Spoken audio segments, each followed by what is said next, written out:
Welcome to this video, England and your English ancestry, and also welcome to Arundel Castle, which has been the home of my family since the 13th century. Behind me you can see the keep, which was built after the Normans won the Battle of Hastings in 1066. They then set up this castle as a means of controlling the area. How exceptional we are in England compared with the continent. We were invaded in 1066 and have never been invaded since.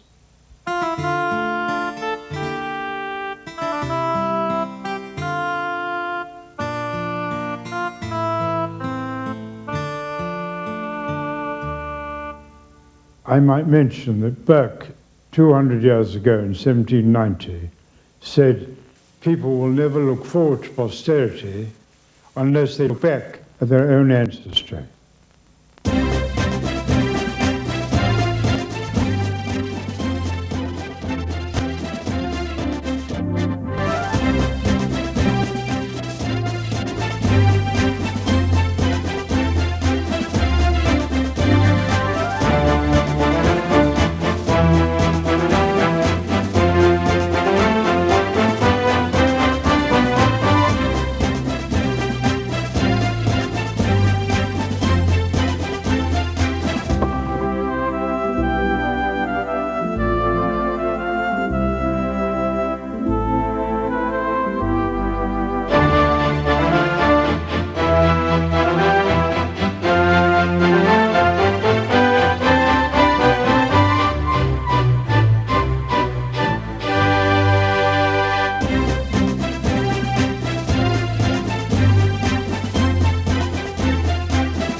Welcome to England and to the majestic River Thames flowing through the heart of London. We're going to set out on a journey through some breathtaking countryside and some historic cities to discover a rather special nation and a very special people.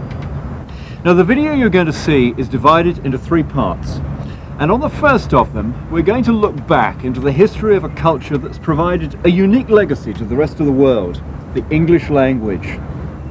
On the way, I'm quite sure that you're going to absorb some fascinating facts about England's past and present, and you're going to witness some of the people and the events that make this unique nation. But the history of England isn't just the history of a famous nation and a heroic people. It's your history. And later in the program, we're going to be showing you how to trace your family history in whichever part of the world you live. We're also going to suggest to you that you visit England to discover it for yourself.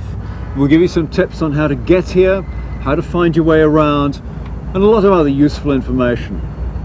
But first of all, sit back and enjoy the story of England and of your English ancestry.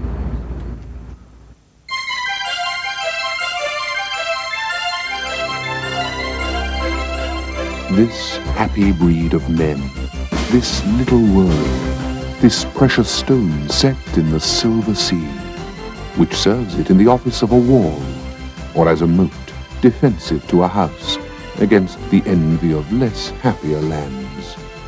This blessed plot, this earth, this realm, this England. This place, perhaps more than any other, symbolizes England.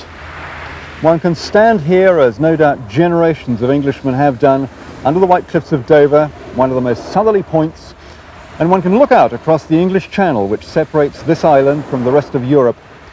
And it's perhaps easy to understand what makes us a peculiarly individual people. because the sea, more than any other factor, has controlled and influenced our destiny. The waters around this island have provided us with a first line of defence, but they've also conversely left us open to invaders and settlers who've come in search of our riches. Now, to understand the story of England, one has to first discover the English people. They've been drawn from many different lands, but they're now bonded by a common language and culture. And to understand the history of the English people, our ancestors, yours and mine, we have to turn the clock back at least 2,000 years. Even before the beginning of recorded history, ancient Britons were living in this country. Their legacy was a mysterious landscape of standing monuments like Stonehenge on Salisbury Plain, structures whose purpose we can only begin to guess at.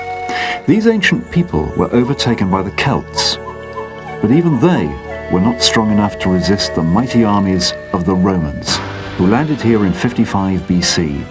For 400 years they ruled the country from their fortresses and villas, repelling all attempts at invasion and rebellion, and leaving behind them a blueprint for civilized society.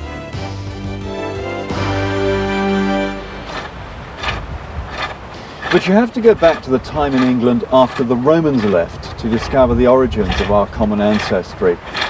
These were the so-called Dark Ages, when the Anglo-Saxons arrived from Northern Europe, bringing with them their own very distinctive language of what we now call Old English.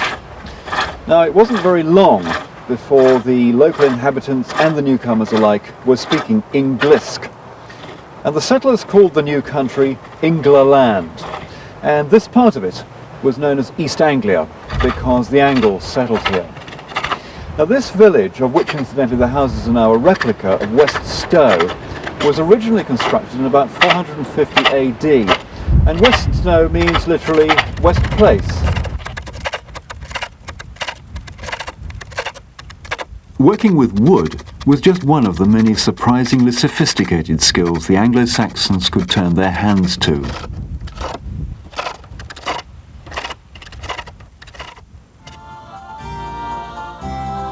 We know from archaeological evidence that they had large families, and everyone from young babies to elderly people would have shared these wooden houses. The people at Stow were farmers who used the natural plant and animal resources around the village to provide for their needs.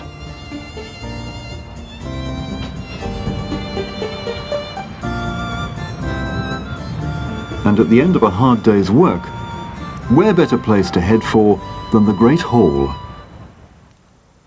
And this is the place where the villagers would gather in the evenings. They'd sit around to chat about the day's events, and they'd play their music, and they'd tell their stories. They'd recite elegies, they'd tell Christian tales, and they'd relate the great epics of Anglo-Saxon heroes like Beowulf.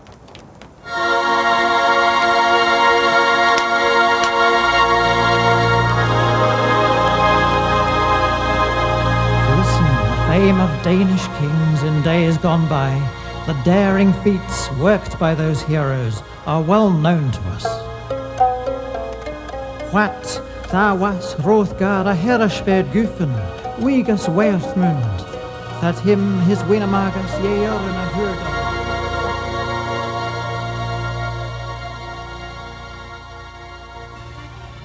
The language used by the Anglo-Saxons formed the basis of the English spoken today by hundreds of millions of people worldwide. It gave us the name of nearly every feature we can see in the landscape. The rivers, the hills, the village greens, the streets and inns, the manor houses and cottages. And as we'll see later, many of these names evolved into our very own surnames. Probably the most important single event in English history took place here at Battle near the town of Hastings in Sussex in 1066. William, the Duke of Normandy, landed about 10 miles away on the coast at Pevensey with a force of 8,000 men. His objective was to engage the Saxon king Harold in battle and to take his crown. Now Harold was taken completely unawares. He was at York, something like 300 miles away. But he marched south on what was to be a fatal journey, gathering his army as he went. And at 9 o'clock on the morning of the 14th of October, he engaged William's forces here at Senlac Field in what was to become known as the Battle of Hastings. The French were on horseback at the bottom of this slope. The English army took up its position on the crest of the ridge above them. The armies were evenly matched, and the battle raged all day until it's said that the Normans faked a retreat. The Saxons charged downhill in pursuit, only to be cut down by a savage counterattack. Now, as the light failed, William's forces advanced to this ridge, where the abbey now stands. And according to one tradition, one of William's archers fired an arrow which pierced Harold's eye, and he fell mortally wounded. When his followers saw this, they fled, leaving Harold to be finished off by the sword. These days, the town of Battle, as it became known, is an altogether more peaceful place.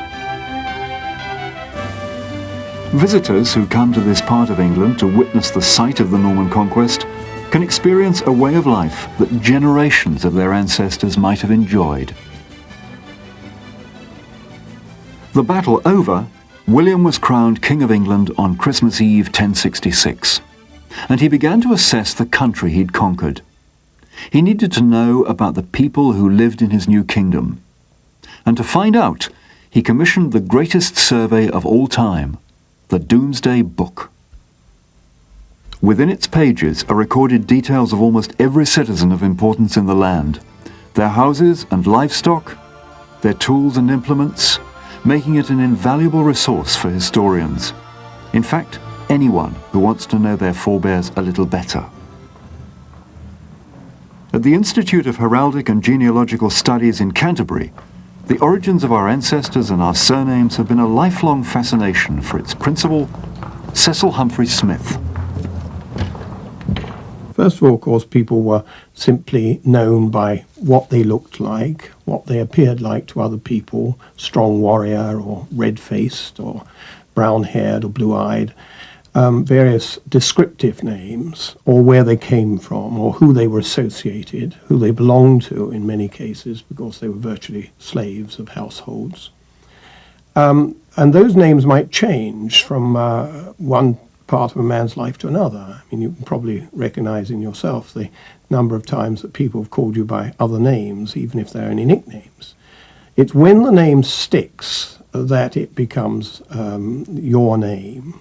But basically, it's what other people call you that matters.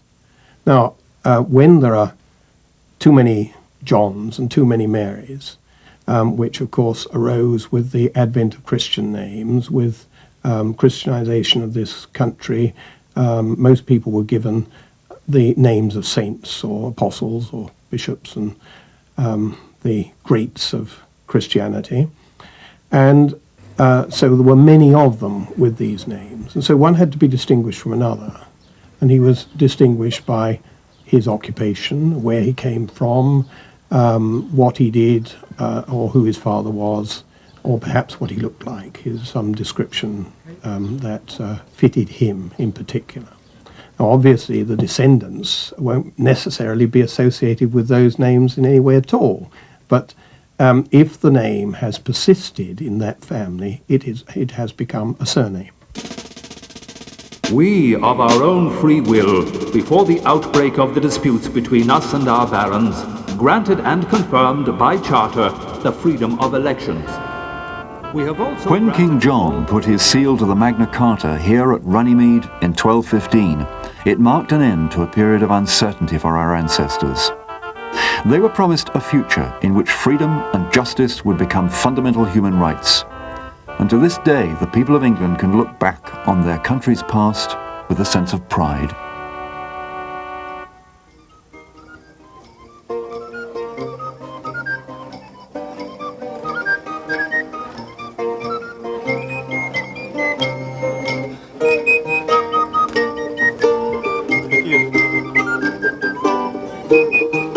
Thank you.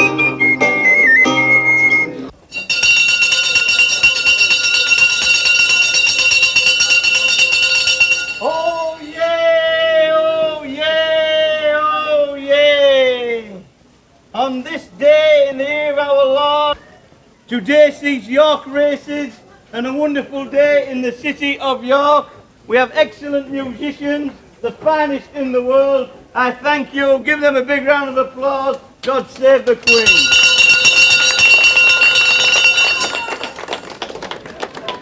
Cities like York and Canterbury, with their medieval cathedrals, became centres for religious pilgrimage. Chaucer's famous Canterbury Tales recreate some of the atmosphere of those times.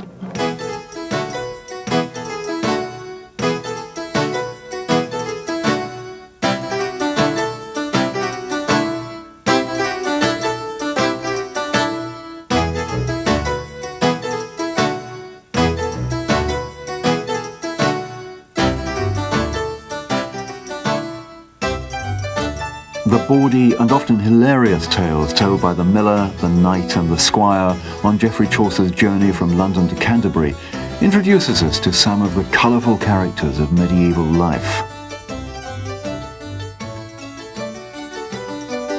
It also introduces us to their trades and occupations, many of which would be adopted as hereditary surnames over the next 200 years.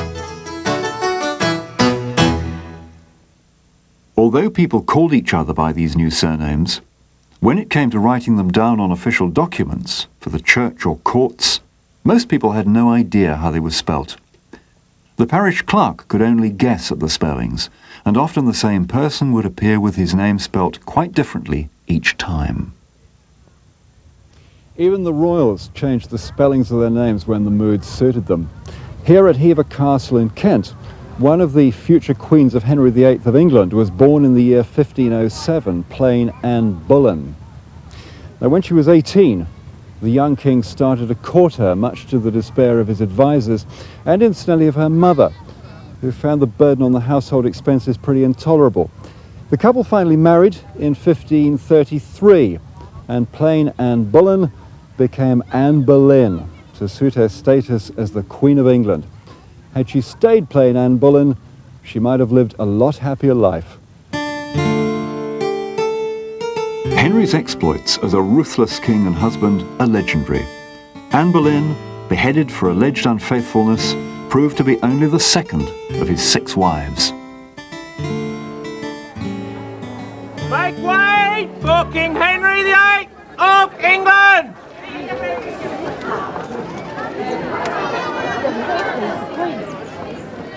Ah, Henry Percy! Good to see you, lad! You gonna fight today? I am the Lord! Good!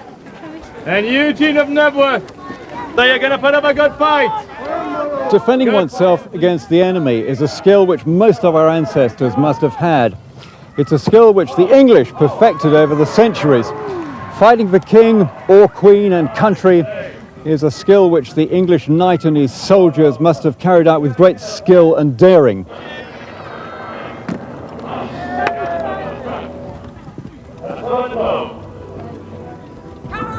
In Henry's day, jousting and hand-to-hand combat allowed knights to show off their strength and daring and to compete for the king's favour. Disputes were frequently settled by the use of weapons like the lance and the broadsword.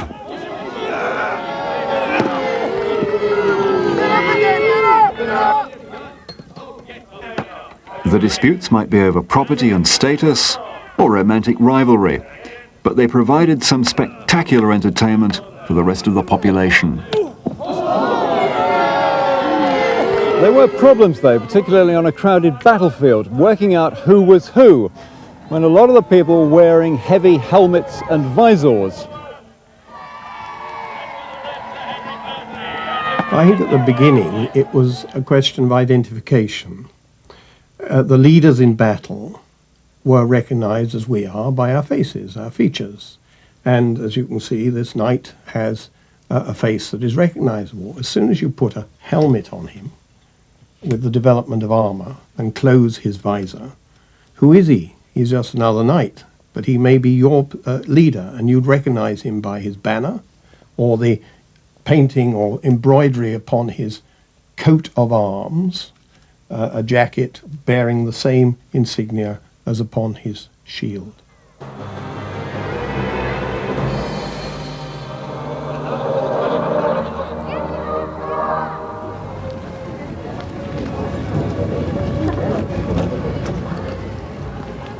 As a centre for pilgrimage throughout the 14th and 15th centuries, the cloisters of Canterbury Cathedral house the coats of arms for many notable families. Into the 15th century, and nearly every leading family in the country had a coat of arms to identify it, because it wasn't only in the field of battle, it was also in civil life. As from Doomsday, every transaction that changed the use of land meant documentation, and on that a seal had to be placed, as well as a signature, and if the man's signature was only a cross or a mark, then the seal was very meaningful, and the seal was usually in form of a coat of arms. People of the same surname, who are not necessarily related by blood, can't use the same coat of arms as somebody else with that surname who has a coat of arms. And the reason for that is that in 1417, Henry V made it quite clear that only those who'd served with him at Agincourt, 1415, or those who'd had arms from earlier times, or could have a grant of arms from his kings, from his heralds, only they could continue to make use of the term gentleman, and with that the insignia of gentility, which is the coat of arms. Sometimes there are whole families that come, as in this group here, of the Leaventhorpes and the Culpepers, a famous family that went out to America in the 16th century and again in the 17th century and settled in the New England states.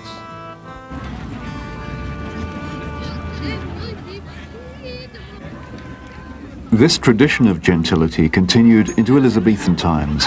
Some would say it was the most gracious age in English history. Here at the Vine, a stately home in Hampshire, the revellers are awaiting the arrival of Queen Elizabeth I. You must needs know that very soon the Queen herself shall arrive, which means all those loyal Englishmen and women, you must leave your drink for a minute, sir, you notable tosspot, and stand up, sir, when I do instruct you, will you? Okay. Very well. Then I promise you may return to your ale, sir. And my lord here will not double your rents come Martinmas.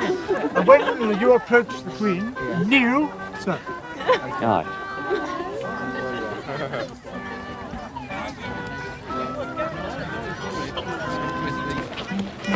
The entrance of the Queen, attended by her loyal courtiers, put everyone on their best behaviour.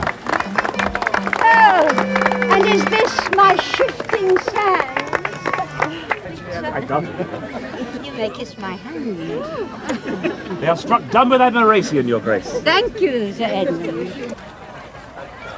As night falls, the entertainment on behalf of the royal visit gets decidedly more adventurous.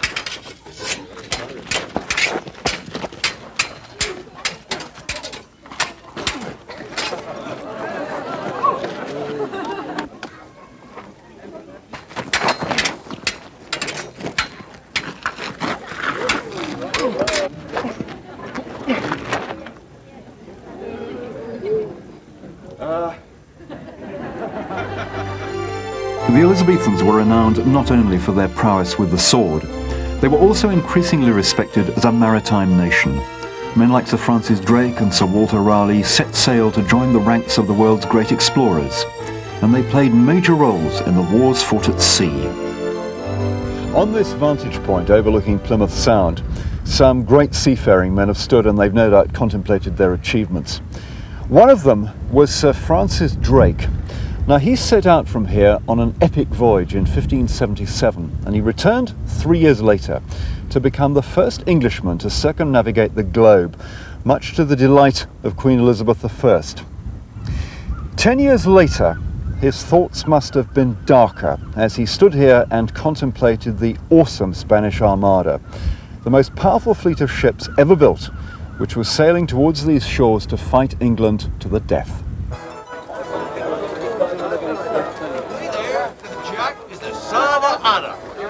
This my Ark Royal, yonder there my sweet Whether or not Renee. Drake actually carried on playing his game of bowls as the Spanish ship swept into port, as it's reputed he did, he certainly kept a cool head under dangerous circumstances. We're time enough to finish the game. What we do know is that his daring tactics aboard the lighter English ships soon defeated the unwieldy Spanish galleons. The legend of Francis Drake lives on, and he remains one of England's great heroes. Plymouth is famous for another reason in the search for the history of our ancestors. There are incidentally something like 43 Plymouths scattered around the world, but it was from this one in the year 1620 that the Pilgrim Fathers set out on their epic voyage aboard the Mayflower to the New World of America. There is incidentally an interesting little story that goes with that. Two ships, the Speedwell and the Mayflower, actually set out from Southampton 2 weeks earlier, but on her way down here the Speedwell suffered a leak. They put in here for repairs. They didn't manage to sort the Speedwell out, so all the passengers were boarded onto the Mayflower. And on the 6th of September, she set out from here, heading west.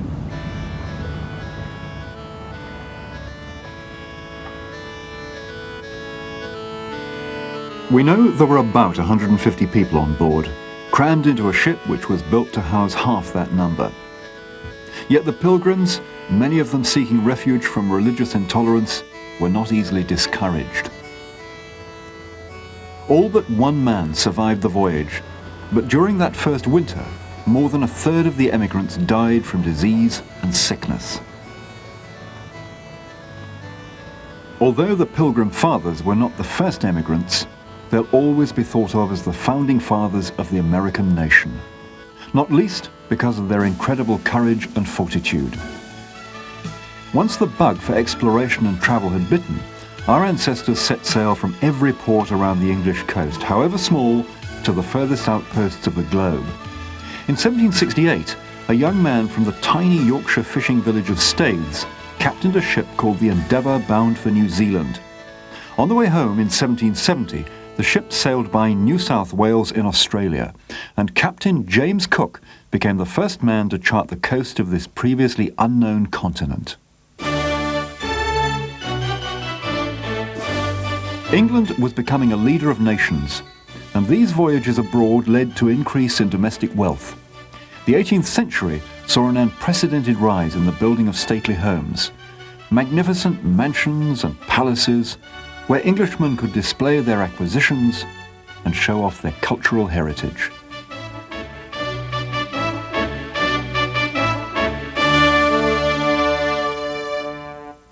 With her increased wealth and standing, England could afford to be just a little bit opulent. Now, the gates behind me are the entrance to what is arguably the most famous stately home in England.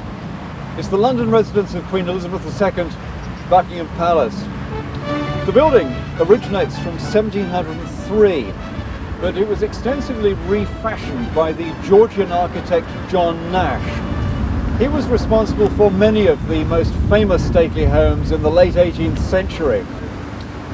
Not all of your ancestors could have afforded to live in that kind of style, of course, but the period nevertheless represents a high spot in England's fortunes, and it was certainly the golden age for the grand house and its gardens.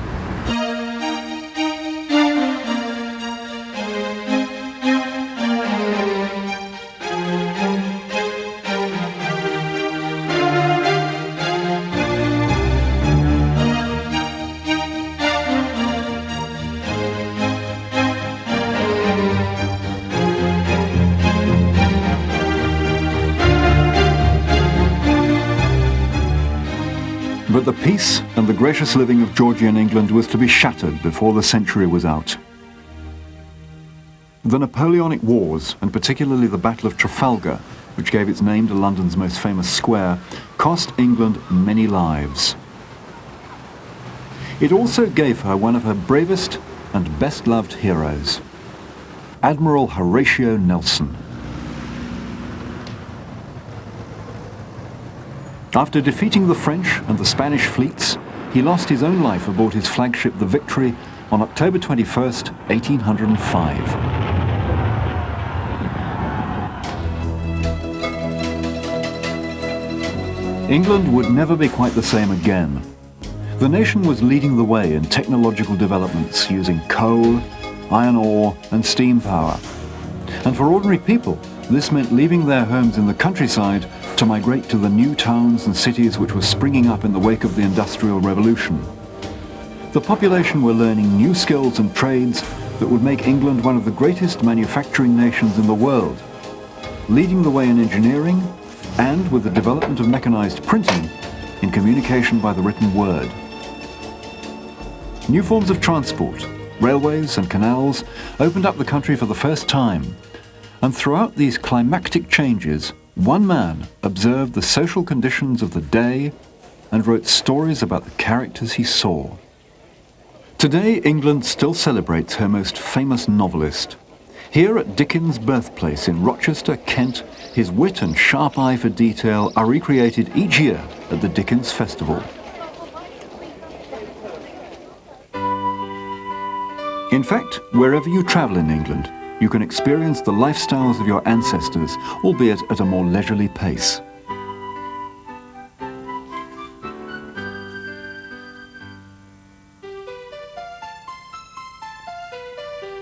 The return of the tall ships to Liverpool is the culmination of a 4-month voyage across the Atlantic to celebrate the 500th anniversary of Christopher Columbus's great journey to the New World. It was in sailing ships like these that many of our ancestors left England in the 19th century in search of a better life overseas. Liverpool was already sending ships to and from the New World, either its own ships or American ships, and had been doing so ever since about 1800. And once the Napoleonic Wars were over and the seas were clear of enemy vessels, this just increased and increased. And in fact, the first regular liner service in the world was established between Liverpool and New York in 1818. Between 1815 and the end of the century, 12 million people left England for Canada and America. In 1 year alone, 18,000 people left the docks at Liverpool bound for Australia, 36,000 for Canada, and a staggering 196,000 for America. The poverty of working people during the Industrial Revolution was undoubtedly one of the major motivations. Some were allured by the greater opportunity of the New World, what we call the pull factor. Others were driven by hardship in the Old World, which we call the push factor. Some had definite religious or political axes to grind, which had made them unacceptable to the powers that were in their home countries. But with most, it was a question of economics. And some were very poor and had very little to take with them. Others took whole communities. For instance, there was a family from Shropshire, a family of well-landed farmers who objected to the encroachments of the Industrial Revolution, and they took with them livestock and the whole community.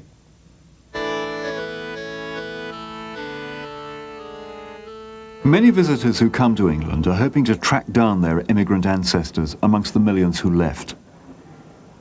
Scouring the records for long-lost family is sometimes a timely reminder. Whichever part of the English-speaking world we come from, we never lose our links with the land of our ancestors. For many of us, this search begins with those who were lost in wars and conflicts that are all too fresh in our memories.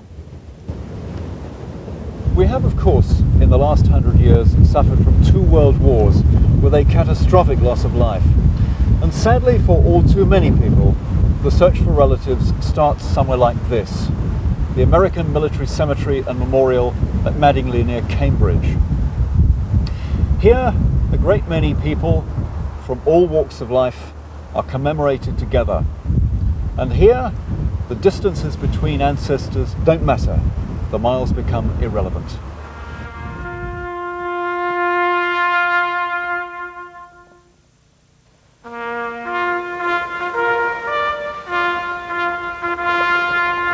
Our ancestry is a very important part of our heritage. We belong to a tradition which goes back into prehistory. It's also a tradition which has produced some very important figures, important literary figures like Dickens, Wordsworth and Shakespeare. And what inspired them should perhaps be an inspiration to us all. We've all, at some part of our ancestry, been of English descent.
Your journey in search of your ancestors may take you to many parts of England, and it'll almost certainly introduce you to some fascinating people. But before leaving home, it's worth learning a little about the most successful way to trace your family tree. I would suggest that before you ever start out, in fact, don't come here until you've done your homework. And in exactly the same way as you pack your bag and you make sure you have everything in it for your journey, so you pack your family history bag. That means asking around the family, collect as much as you can in vital particulars, births, dates, places, occupations, where they came from, if you know it. If your ancestors emigrated any time after 1837, then their births, deaths and marriages may be registered here at St. Catherine's House in London. Copies of birth, death and marriage certificates can be obtained in person or by post for a small cost. More information can be found in the census returns, taken every 10 years and held here at the Public Records Office in London's Chancery Lane. From 1851 onwards, they give valuable details on the age, occupation and family relationships of every household. These returns can be consulted at many county records offices and libraries, as well as in London. Before 1837, the records of births, deaths and marriages were held by the parish churches, of which there are over 12,000 in England and Wales alone. Many parish records go back as far as 1538, but it is vital to know the county and preferably the town or village where your ancestors lived in order to begin your search. From there, you will need the maps that the Institute has produced covering the registration districts from the beginnings of general registration in 1837 to the change in registration districts in 1852. Then there's a further change in 1946. Most people won't be concerned with that. And those registration districts are important because that will in turn lead you to the censuses. And from the census information, you can usually pick up at least the district from which the family may have arisen, and then the parish registers. And in the context of the parish registers, you'll need to know where they are. Again, it's a question of the immensity of this small country, and the parish maps that have been produced and are available in the atlas show the juxtaposition of each parish by the parish boundaries, the beginnings of the registers, and there's an index to all those. Generally, parish records are held in the record offices for each county of England. The Borthwick Institute in York, for example, holds records for the area covered by the Archdeaconry of York. Other record offices cover the east and north of the county. It's not uncommon to find record offices being housed in suitably historic surroundings. The Great Hall here at Borthwick Institute was built in medieval times, and it's had a checkered history as a guild hall, a workhouse, a prison, a theatre, and a school. Nowadays, it's an ideal setting for displays of archives and historic documents. One of the secrets of successful ancestry tracing is to collect as much information as possible about your family from living relatives. Many families keep old photographs, family Bibles, diaries, wills and certificates, which may have been forgotten over the years. Someone you know may already hold the key to unlocking the story of your ancestors. But even the most persistent researcher will eventually come across one particular ancestor who proves difficult to track down. And if this is the case, you may need to get some specialist help from one of the genealogical institutes in England. Here, at the Institute of Heraldic and Genealogical Studies in Canterbury, for example, a range of resources are available to the dedicated family historian. After finding the all-important date of birth or death, it may be necessary to consult the International Genealogical Index. This is a worldwide index of baptisms and marriages between the 1580s and the 1870s, in which English names are particularly well represented. If the family came from London, or the county of Middlesex, one of the archives which may be useful is the Pallow Marriage Index. Literally thousands of marriages taking place between the years of 1780 and 1837 are recorded here. When you consider that there were 103 ancient parishes in the square mile of the City of London alone, looking for one ancestor in these and other specialist indexes can seem a bit like looking for a needle in a haystack. But remember, if you've done your preparation and homework, the job will be a whole lot easier. Tracing your family's roots requires a lot of determination and a sprinkling of patience. And when you finally track down that elusive ancestor, your efforts will all seem worthwhile.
Discover England. You'll discover an enchanting landscape of contrasts, which changes from region to region and from season to season. From the bustling excitement and the spectacular sights of its lively capital, London, to the tranquility of an English village nestling in a valley. From haunting mountains to beautiful lakes, from peaceful waterways to miles and miles of unspoilt coastline. And of course, throughout England, you'll discover the legacy of a rich and colourful history, spectacular pageantry, great royal palaces and historic stately homes. England is over some 500 miles long, from Hadrian's Wall just south of the border with Scotland to Land's End on the tip of the Cornish Peninsula. In the west, England meets the borders of Wales, and it's a distance of some 200 miles to the fishing ports of East Anglia, the most easterly point of the British Isles. Most international travellers to England fly into one of the many welcoming international airports which connect with major cities worldwide. Almost all international airlines fly into London, but one in particular, British Airways, makes travel to Britain easy, with service from 17 US gateway cities and Bermuda to London's two major airports, Heathrow and Gatwick, and with onward connections from London to many other cities throughout the British Isles. British Airways also flies non-stop from New York's JFK Airport to Manchester in the heart of England, and from Newark to Glasgow, Scotland. Travellers flying on British Airways can also plan the perfect vacation to Britain, Europe and beyond with the world's #1 leisure travel company, British Airways Holidays, a wide range of outstanding independent and escorted holiday programmes designed to suit almost every personal taste, travel style and budget. All British Airways holidays offer outstanding benefits such as value. British Airways' tremendous purchasing power enables them to offer the best of Britain and Europe at prices unavailable to travellers booking on their own. Flexibility and variety. British Airways holidays include more hotels, entertainment, sightseeing, and the facility to mix and match hundreds of travel options, making it quick and easy to plan an unlimited variety of independent or escorted vacations. Experience. British Airways has been serving the great capitals of Europe for over 50 years and welcome nearly 500,000 satisfied holiday travellers worldwide every year. Service on the ground and in the air. British Airways holiday travellers enjoy legendary British hospitality and thoughtful assistance, epitomised by welcome desks and customer service representatives located throughout Britain and Europe. And finally, all British Airways holidays are backed by an exclusive double guarantee of price and quality. The British Airways Holidays collection of travel programmes begins with London Plus, an unbeatable range of combinable options, allowing independent travellers to design their own ideal vacations, including everything from hotel accommodations in London, Britain, Ireland and Europe, to self-drive car rentals in Britain, Ireland and Europe. Plus theatre, opera, ballet and concert tickets, and 2 and 3 city holidays that combine London with a selection of cities throughout Europe. Next, there is Europe Escorted, designed in partnership with Travellers International, America's leading motor coach tour company for 30 years. This extraordinary holiday programme is appealing for both first-time and repeat travellers to Europe, who prefer the convenience and fun of motor coach travel.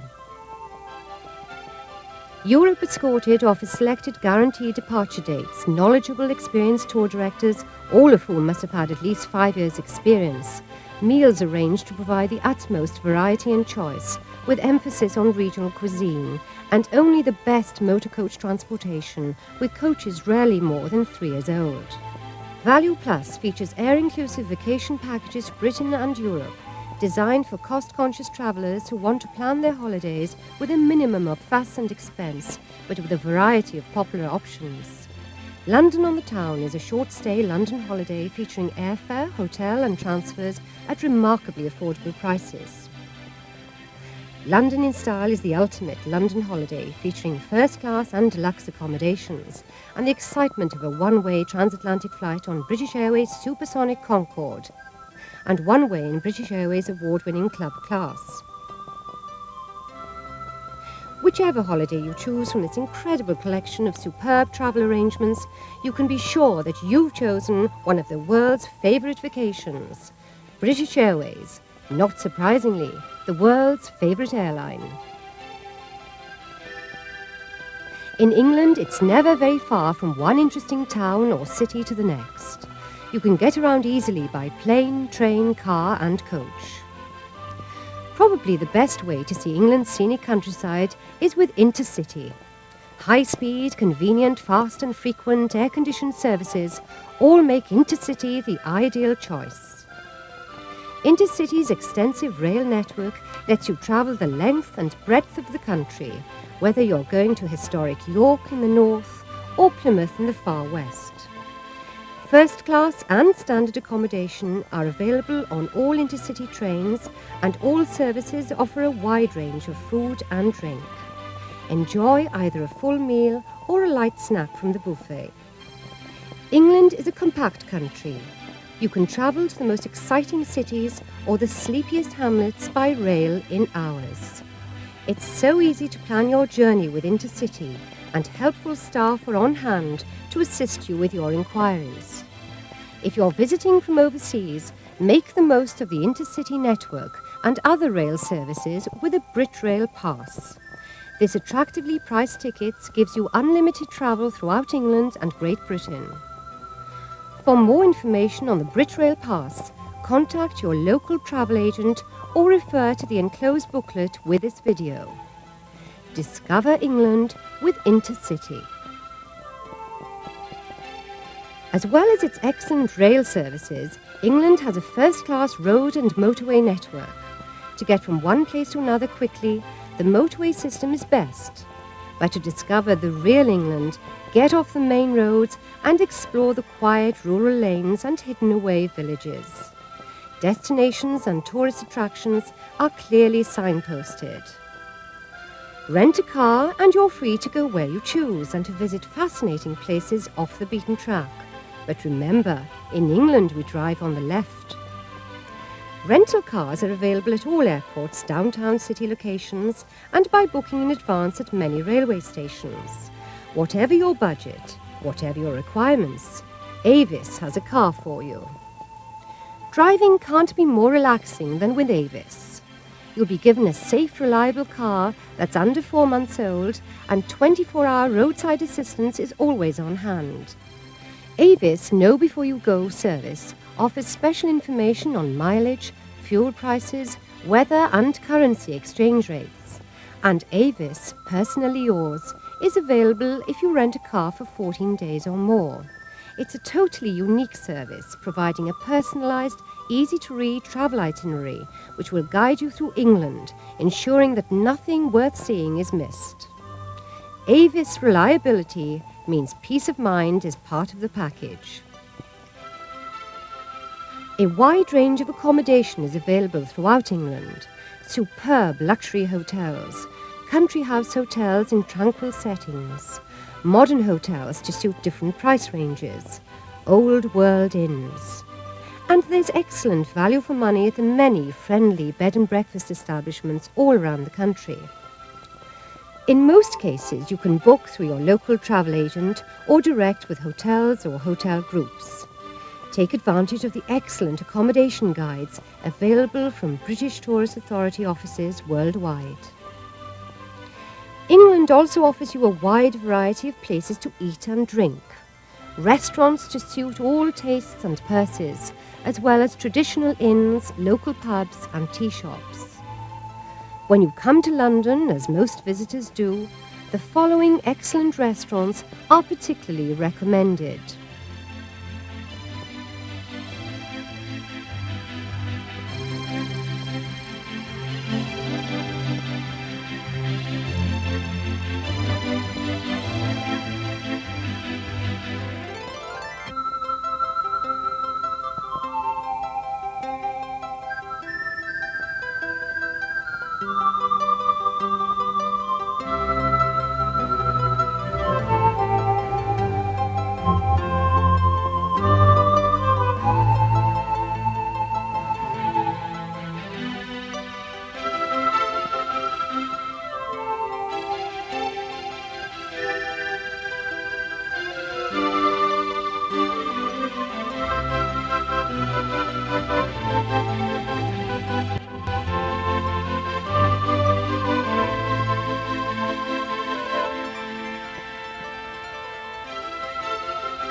There's so much to do in England. We simply couldn't tell you all about it here.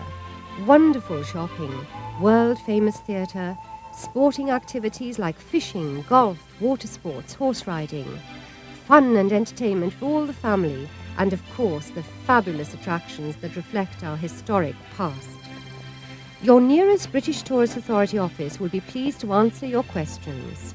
However, for all travel arrangements, accommodation reservations, theatre tickets and so on, please see your travel agent. In Britain itself, you're never far from friendly and welcoming holiday information and help. There are more than 800 tourist information centres throughout England, Scotland and Wales. In London, the British Travel Centre, only 2 minutes' walk from Piccadilly Circus, has a comprehensive travel information and booking service, as well as an extensive selection of maps, guides and travel books.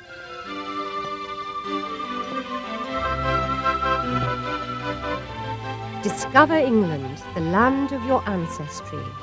There's so much to discover.